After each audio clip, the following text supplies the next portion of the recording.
Okay, people, welcome back. This is James McLean here with installment number 2 about how to make a front-end tic-tac-toe game. Uh, wow, that was challenging what I went through off camera. I'm going to try to summarize it for you. If you watched the previous video, you saw that I was not able to have any of the styles affect my tic-tac-toe main file here. This is the style sheet, and this is the tic-tac-toe.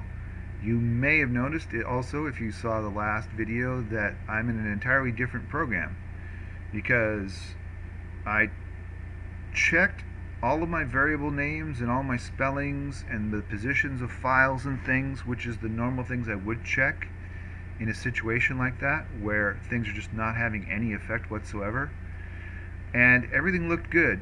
So I had to blame it on actual Notepad++ here. Probably it's not really their fault. It's probably Microsoft's fault that Microsoft has disallowed one file linking to another inside of this program, which is not, as they say, sandboxed. So I bowed to Microsoft and I got into their product, which is called MS Code, or Microsoft Studio Code. And I also installed some plugins. Yeah, I did all this while you guys were not watching. If you go to Preferences and then go to Extensions, you can find a live web server as one of their extensions. Type in here live,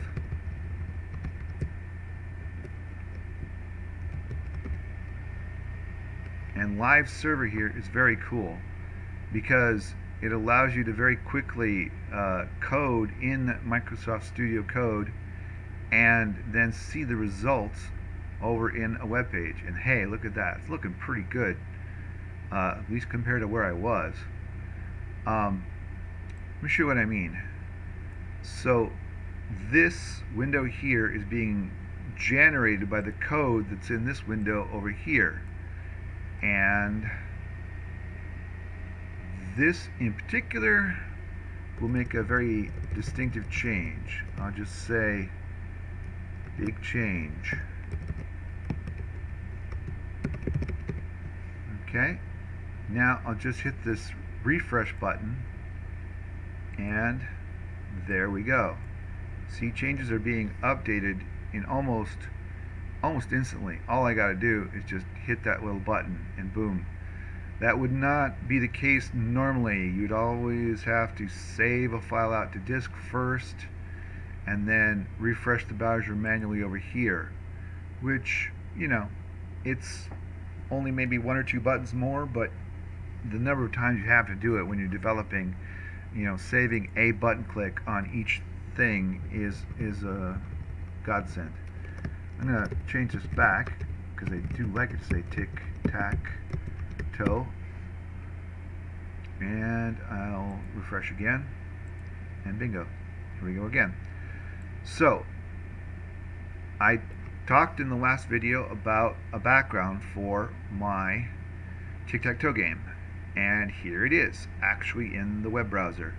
See a nice bamboo floor background, and I have the title here. I have my 2 players. These are just placeholder names. When the game actually runs, whoever comes in to play the game will have their name here and their name here, respectively. Below that, I have an indication of whether or not it actually is your turn or the other person's turn. Your turn, you'll get an X. If it's not your turn, you'll get nothing. So this will be dynamic as well. The X will flip back and forth, hopefully appropriately and without any problems. Now, the question is, how did I get this far? How did I accomplish all this? And before I go on to that, let me just say, there's going to be, see if I can write on the screen here with Screenwriter. Probably not. no. There's going to be an actual grid for the tic-tac-toe right here in this area, and there's going to be game pieces rated to be used over here and over here. Maybe drag and drop, maybe you'll be indicating what space you want to go to, and then just press enter and your chip will come in, whether that's an X or an O, whether it's a naught or a cross. So stay tuned for that coming up in the next 2 or 3 or 4 videos. But that's why it's just this so far. You gotta walk before you can crawl. I mean, you gotta crawl before you can rock.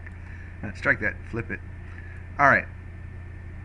This is an HTML file, and if you look closely, now one of the main skills about programming is you got to be able to get your mind away and ignore a lot of the gobbledygook, because a lot of it just doesn't matter to you as a human being and as a developer yourself.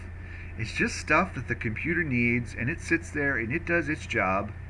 Yes, it can mess you up if it gets messed up, but most of the time it's going to sit there and it's just going to do its thing, as I said. Like, meta character set, UTF-8. Who cares? That just tells you like what types of characters are available to the web page.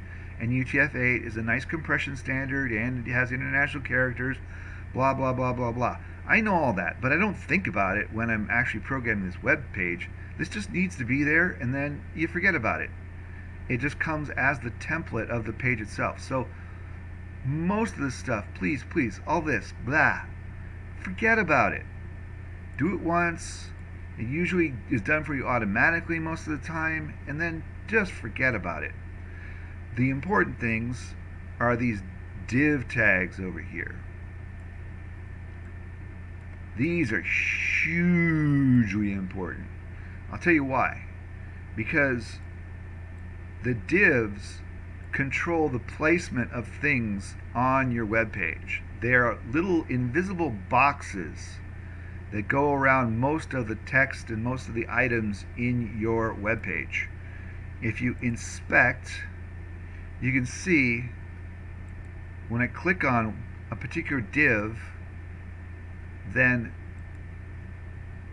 Chrome is going to kind of show me, when I hover my mouse over, what that div is. You see there, here's a div with an ID of title box, and guess what's in it? The title. It's a box around the title, so I give it a clear ID called title box. This is the names div. This is where the names go. So ID names. Important, super good practice to name your divs in a very clear, straightforward manner. And it can get tough sometimes. Here's player info. Might you kind of confuse that with names, or if you had named this player names, would you be able to tell the difference between that and player info? I don't know. So info has the name and the turn status.